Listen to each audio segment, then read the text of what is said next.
سلامونه ملګرو، زه د تیرو 12 کالو نه مستقل په دې لاره باندې په دې علاقه کې زه اکسرسایز کوم د ګرمۍ په موسم کې، ځکه د ژمي په موسم کې دلته چې واورې پرتې. زه چې کله اکسرسایز کوم د اکسرسایز په دوران کې ماته یو میسیج راشي چې بیونیو الاف فرانس، مطلب دا دی چې فرانس ته په خیر راغلی.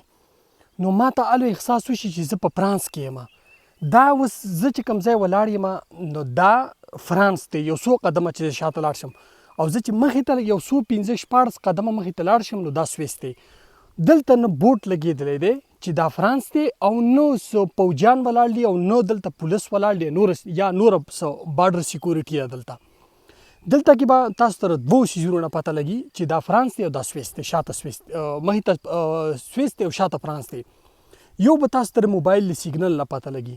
دویم چې تاسو کله ګوګل ته لاړ شئ، په ګوګل باندې د سویزرلینډ او د فرانس ترمنځ چې سرحدات چیک کوئ نو تاسو ته به دلته اګزیکټلی دا ځای ښیي چې دا فرانس دی او دا سویس دی.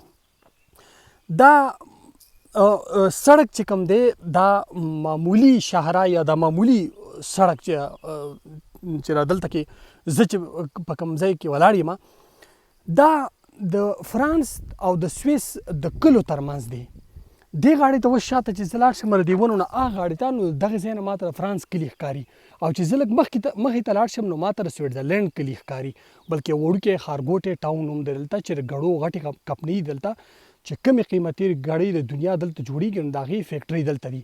او د فرانس د خواوشا د کلو خلکو په زرګونو خلک چې کوم په دې کلو کې اوسیږي، واړه واړه کلي دي، نو دا خلک راځي او په دغه ښارګوټي کې دی کار کوي. یعنی د سویس د لیبر مارکیټ چې کوم هغه خالی او ځای دی هغه د فرانس د دې کلو خلکو چې دی دغه کړی دی، پوره کړی دی. دا داسې د فرانس او د سویس په منځ کې 572 کیلومتره سرحد دی. داسې واړه سړکونه د فرانس او د سویس د کلو او د ښارونو ترمنځ د 800 نه هم زیات دي. نو حساب کوئ چې دا په څومره کیلومترو کې دغه شان وړې لارې دي. یو بل ته د خپل اقتصاد او د جاب مارکیټ د پوره کولو لپاره چې دی وکاږلي دي. په دې لارو باندې چې دی ټرکونه، په دې لارو باندې چې دی لارۍ یا غټ لوډرې دا شیزونه نه چلیږي. دا لارې صرف چې دی دا د دغه دپاره دي،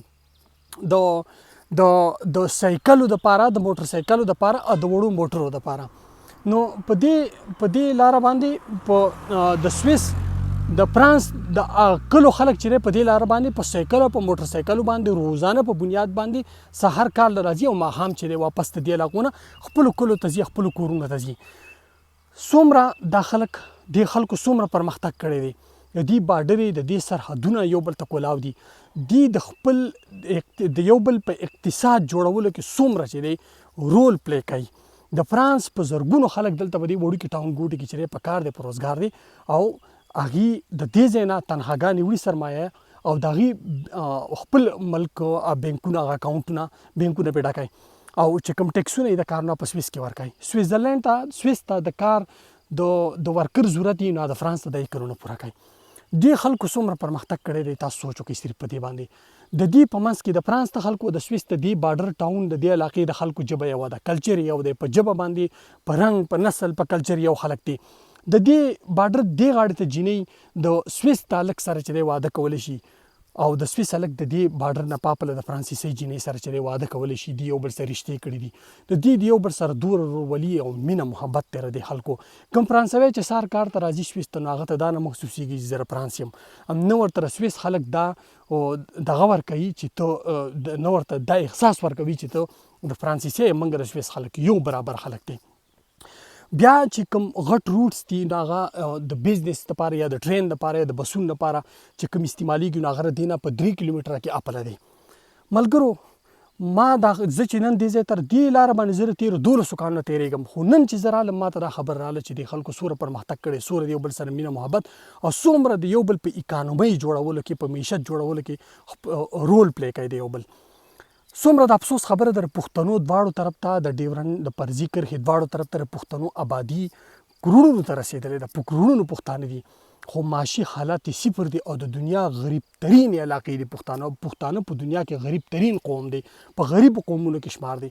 که افغانستان ته وګوره، پښتونخوا ته وګورو، دا د دنیا غریب ترین علاقو او په غریب ترینو قومونو کې شمار دي. که چېرې موږ یو بل ته خپلې پولې سرحدونه خلاص کړو نو نه به یوازې د پښتنو چې د معیشت پیاوړی شي، بلکې دلته کې به ټوریزم زیات شي، دلته به چې نور د کار روزګار مواقع عام ولس ته پیدا شي.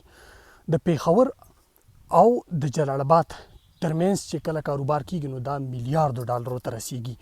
دغسې چې د کوټې د قندهار ترمنځ چې کوم تجارت کیږي نو دا هم د میلیاردونو ډالرو د کال چې دی کاروبار دی. پښتنو ته دا احساس شته. د پښتنو اقتصادي کاروباري طبقه، د پښتنو تجارتي طبقه په دې اړه باندې بیخي خاموشه رمار چې چلې ده.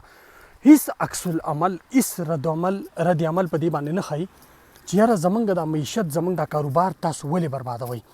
پرون د خلکو ویل کابل وسوځوئ، نن هغې په دغې سرحد باندې باړ لګئ، یعنې خاردار تارونه پرې لګئ، کانټه تارونه پرې لګئ، د پښتنو اقتصاد بندئ. نو ستا سره چې نن د ترهګرۍ وجې څه ده، وایي چې زمونږ ته سیکورټي تریټ دی او سیکورټي ریزن دی. نو دا سیکورټي ریزن او دا سیکورټي تریټ چې تاسو ته چا پیدا کړي، نو دا خلک خو پرون ستاسو په غېږ کې ناست، تاسو ورته وی کابل کو جلادو. اختر عبدالرحمن څوک و، حمید ګل څوک و، دا یې خلکو ته نه وایي چې کابل کو جلادو. دا د پښتنو د یو باشعوره پښتون هېڅکله نه هېرېږي. څوک چې په خپل تاریخ او ستاسو په دې پالسۍ باندې پوه دي، هغې به چېرته هم دا هېر نه شي. نن ته راځي د پښتنو اقتصاد صرف بند دی. موخه مقصد دې دا دی چې د پښتنو اقتصاد بند کړي او ریزن والا دا وګوري چې سیکورټي تریټ دی. نو سیکورټي تریټ د تاسو چې چا نه دي، نو دا خلکو تاسو رزولی خلکو څنګه تاسو ته نن سیکورټي تریټ دي.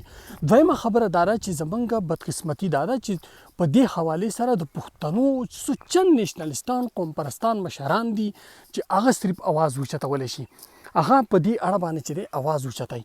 خو د بده مرغه هغې ته د سر هغه موقع، هغې ته هغې پلیټفارم نه دی حاصل چې د کوم پلیټفارم نه هغه اوچت کړي، د سینټ نه اوچت کړي، د پارلمنټ نه اوچت کړي، کوم ځای کې د پښتنو دغه لپاره چې مبارزه وکړي. ځکه موږ هغې د سر خپل نمایندګان منو نه، موږ یې ګڼو نه. موږ اوټ نورالحق قادري ته ورکوو، موږ نورالحق قادري له اوټ ورکو او هغه سملو ته چې دی ولیږو، او هغه بیا د هغې ځای نه وایي تر کومې پورې چې په کابل کې هندونه هسي، په ننګرهار، په جلال آباد کې، په کندهار کې هندونه هسي، نو موږ دا سرحد نه کولاوه. هندو نن څوک ناست دی، پای وخت کې هندو ناست و، نن خو هلته مسلمانان ناست دي که نه. ولې د پښتنو سره چې داسې عمل روان دی؟ دا خلک چې موږ خپل نمایندګان ګڼو، موږ له ووټ ورکو، هغې زمونږ مقدمات بیا په داسې شکل کې چې دی وړاندې کوي. خپلې مورې ډکوي، د دې ولس په خزانو یې سټونه اچولي، خو چې د ولس د اقتصاد خبر راشي نو هغې بیا ویل ته هندو ناست دی. دا د پښتنو دپاره ډېره د سوچ او د افسوس خبره ده.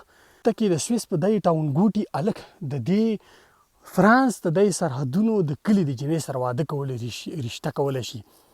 هو په پیښور کې د افغانستان شینواری ماجر دی.